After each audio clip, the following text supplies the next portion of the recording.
Thanks for submitting your questions to Pigeonhole Live, but when you put your question, please include the speaker name, because we're going to have all three speakers together during the Q&A session. The third spotlight speaker is Yves UBELMANN. Yves is president and co-founder of ICONEM Studio. Founded in 2013, ICONEM is an innovative startup that specializes in the digitization. So please join me welcoming Yves. Thank you. Thank you for having me here. So ICONEM was born in 2013. I was at this time working as an architect in conflict areas in Afghanistan, in Syria, and I was witnessing, I tried to show the picture, I was witnessing the disappearance of cultural sites from this place. So maybe we can charge the picture. So it was terrible to see as an architect because it's a collective memory that disappear, you know, from these places, and that's the reason why I decided to invest myself in the production of a 3D model, 3D copy of sites from all over the world. So I don't. We are rebooting the. So I started in Afghanistan, then very good. In Syria, here you may recognize Palmyra, and in Iraq as well. And over the last 10 years, we're building a big platform, like 350 sites from 40 countries. It's one of the richest digital depository in the world. So we can go ahead if it's working. Yeah, here we are in Iraq. The Nimrud site recently destroyed by ISIS. And this is the platform that is open to the researcher, to the academics from all over the world. So make possible an access to the 3D model, to study, to continue to have like to do research in places that are not accessible anymore. Here, for example, we are in Messainak, Afghanistan, and there is no way now to go to this site, but there is still archaeologists working on this place, using, you know, this data to continue to produce knowledge from this Buddhic civilization, Kushan civilization, that is not well known today. Okay, so besides, you know, this work with academics, we saw that this landscape, digital landscape, can also be used in museums for the public. And we started, you know, to develop immersive exhibition. So the idea is to bring landscape into the museums to give a context to the object. This was an exhibition we've done with le Musée du Louvre and Le Grand Palais a few years ago about these sites in Syria and Iraq that are not accessible anymore. But it's a good opportunity for the public to experience these places, this landscape and this architecture that still exist, but that are not accessible anymore. I wanted to talk now about a recent project because there is not only conflict that threats architecture on the historical places. There is also climate change, massive tourism. So we start to develop also a lot of projects in Europe, in France, in Italy. And this is a project we did together. It's a large-scale experiment we did together with Microsoft and with the Vatican. And us. So you may recognize St. Peter Basilica. So we did a full scan of, it's one of the biggest churches in the world, was the most complex monument on Earth. So the idea was to scan every detail, every places under the basilica from the underground to the cupola. And it was first interesting to see how this model can help historians, archaeologists to understand the story of this place, because there is intricate layers of different times, from the Roman necropolis under the Basilica to the first Basilica that was destroyed to reconstruct the modern one. And to separate all the layers, it gave a more comprehensive idea to the historian about the history of this place. Right? So you can see the complexity in transparency, and this is what we have, you know, under the ground when you visit the Basilica. Up to the cupola, that is a masterpiece of engineering. So. The second goal of this digital twin was to work very closely with architect engineers that were in charge of the restoration of this basilica. So it's a massive structure, but it's also very fragile. The cupola are made of tiny tiles of mosaics. So we work with AI for Good, that is a lab from Microsoft, to detect automatically, for example, the missing tiles of the mosaic. So it's billions of tiles. So with AI, we were able, like, to detect. We trained model specifically to detect, you know, these missing tiles, but also cracks on every detail that are not really visible from the ground, because the structure is too large. And then, last goal of this project is also to provide to the public a new perception of this big monument. And there is a lot of details, like here, mosaics, you cannot see from the ground. So we open different space inside the basilica, on the roof. This is the back of one vault. And we made a video mapping to show to the public what is not seen when you visit this place. Another immersive space inside the basilica, it's back in time. So thanks to this 3D model, we were able to see all the different state of the basilica from now to the very beginning, the very first basilica and the first necropolis from the Roman time.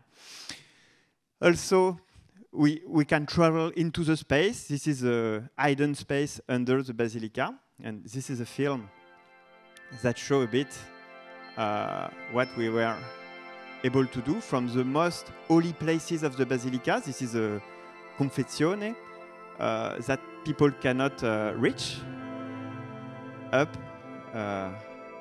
to the cupola.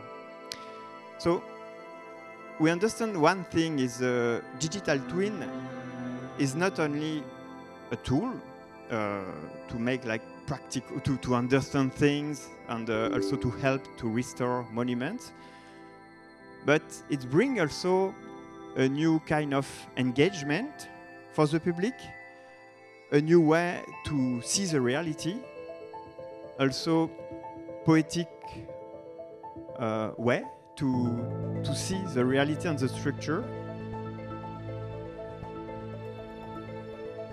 and a new language to help people to have a connection with our memory, with the space, and with all the historical structure we have in our world.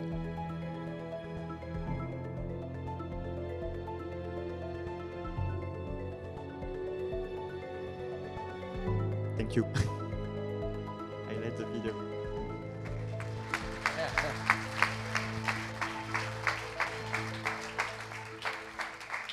Very nice. Can I ask all the spotlight speakers on the stage together? We have 3 microphones. Yeah. So I think the first question is to Gabrielle. Is physical AI model could be applied for biodiversity twins, like plant, insect, bacteria, so on? Yes, it would need to be developed and integrated, but Omniverse is made to leverage what can be built into OpenUSD to render aggregate and simulate. So it is being done already in healthcare. We also have simulation in a topological simulation with a climate. At NVIDIA, there is the HERS2 digital twin of Earth to simulate how climate change is behaving. So yeah, it would need to be done, but it is possible, yeah. Okay. Okay, I think this question is to both Gabriel and Frederick, right? Yeah, and I'm happy to see this question. Okay. Omniverse and 3DS, competitors or collaborators, or complementary? Want to start? I guess you saw what we do. We are on physics-based simulation. What is important behind all this is not the fact that it's NVIDIA, Dassault Systèmes, or who else. It's the fact that you master your data model, which should be in your enterprise the reference. The key is to have one reference that you control. This is the core IP of your company. You need to make sure that you can access to this core IP through collaboration which is secured in a sovereign environment. So then after, is it Dassault Systèmes, is it Omniverse, or is it other actors? I would not comment, that's your choice. But definitely our scope is really to build virtual worlds for better worlds, which is not only for product, because as you have seen, we have 400,000 industrials working with us, so I think we are serious since 40 years, but it's also for humanity. We have a lot to do to better serve human, to better protect human, and to better cure, I would say, human. There are massive challenges. So I advise everyone to work in collaboration versus than trying to do in silos the same things, because the planet is not waiting for us now. Okay. Do you want to? Yeah. So to answer very briefly the question, Dassault Systèmes is an NVIDIA partner, and we believe that Dassault Systèmes and Omniverse are complementary. The long answer is that NVIDIA is not selling software directly. We are not selling business application. We are not an ISV. We build technological bricks and tools that are meant for integrator and customers that have developing capabilities, and software vendors and ISV such as Dassault to leverage and use our API to integrate it into their own application. Omniverse, if you get Omniverse, out of the box, you cannot do anything with it. You need to use it to either integrate it into an application or developing your own application, but this is not an application. So we are not competing with Dassault, and we are working to, we see Dassault ecosystem as a data source to be aggregated with other ecosystems as well, using OpenUSD. Okay. The next question is to Yves. What is the accuracy, centimeter, millimeter level of the digital twins of St. Peter? So respect to the place we digitalize is between 1 centimeter and 1 millimeter. So 1 centimeter, it's important because we have to see clearly all the tiles of the mosaics of St. Peter. So we need to reach, this point of accuracy. And in some places there is paintings, sculpture, like very important sculpture like the Pietà of Michelangelo, and here we can reach like 1 millimeter. Wow. So we have to distribute, the data, respect to the interest we have on this place. In St. Peter, everything is interesting, but there is some hotspot and low hotspot. So we are building, in this way, the data we take. Okay, next question. Is this to maybe Frederick? Which one? Is AOUSD only about physical data? What about other kind of data? Sociological organization? That's true that when it comes to a virtual twin, you have the spatial representation of what you are doing, but you have also all data coming from processes, coming from human, you know, and we mentioned, especially in life science, there are a lot of data related to your health. We have a lot of projects in neuroscience, for instance, to better understand and anticipate potential, you know, disease coming from your brain. So the data, in fact, are coming from almost everywhere now. The question is, when you have too much data, that could be a real issue, and I think it has been mentioned. So you need to have enough data, but curated data, which are certified, which are your IP, because in talking about ChatGPT, it was the introduction. ChatGPT or those type of LLMs are grabbing data without any permission, right? And they are repurposing data for delivering new experiences for people. We can say that's fine, but also there are a lot of IP rights behind all this. So we can question, you know, so for general public, maybe it's okay. When you talk to the medical and health sector, when you talk about the military sector or the industrial sector, that's not okay at all, because there are a lot of issues behind all this. So data are key when you're talking about AI. Platforms obviously are key, because without any platform, you cannot orchestrate your data. On what industrials has to do is to understand the new usages they can do from that, that will really provide value, because we have a lot of debate also around all this. All this consume a lot of energy, right? You know, when you request something to ChatGPT or to Midjourney, you are burning the planet, clearly. So it's also our responsibility to use those technologies which are great for good purpose. Entertainment is cool, but when we will have reached all the planet limits, we'll have to really be responsible. Okay, thank you. I'm going to go with 2 more questions and then adjourn. The next question is to Yves. Are you currently working with like museums?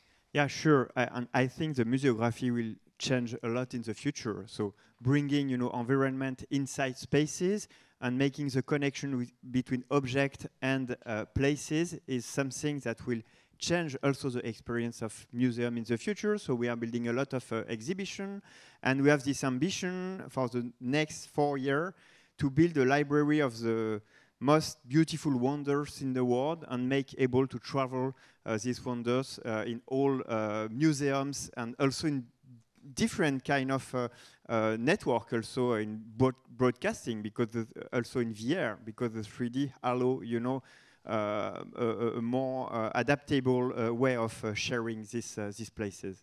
Okay, thank you. Just one last question, short answer, please. So Gabrielle, how can or will vision language models enhance the digital environment that NVIDIA is proposing? So this is interesting. So this is if we take a camera, it can be considered as a sensor, and a sensor. So the camera can use a vision language model to have an impact on the digital twin. So it can be mirrored, and there will be an interaction between the physical world and the digital world. So this is a short answer, maybe not as exhaustive as expected, but yeah, vision models could have an impact on digital twins. Okay. Thank you, everyone.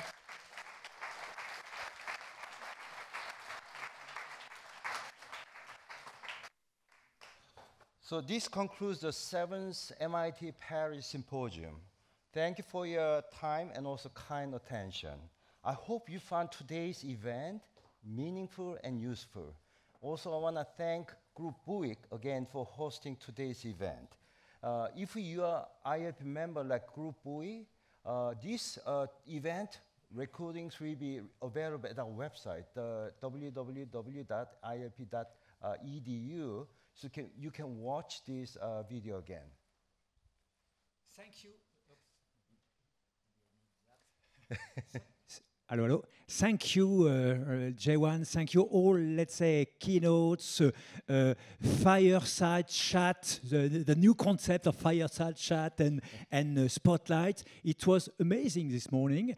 And now I think, like me, you understand that the new era is for sure the reality, the new real with the digital twin. And thank you also for Yves, because Yves was quite, let's say, impressive with his presentation. And you know, his film was presented to the Pope 3 weeks ago, Pope Leon, 3 weeks ago. So it was amazing. And due to that, the ambience in this auditorium was quiet and very pacific. Thank you very much. Okay. Et nous allons retrouver donc les prochaines matinées d'innovation du groupe Bouygues au mois de février prochain. Et on vous souhaite une bonne continuation de la journée, avec notamment un espace de networking où vous pouvez échanger ensemble autour d'un cocktail. Merci beaucoup. Buongiorno.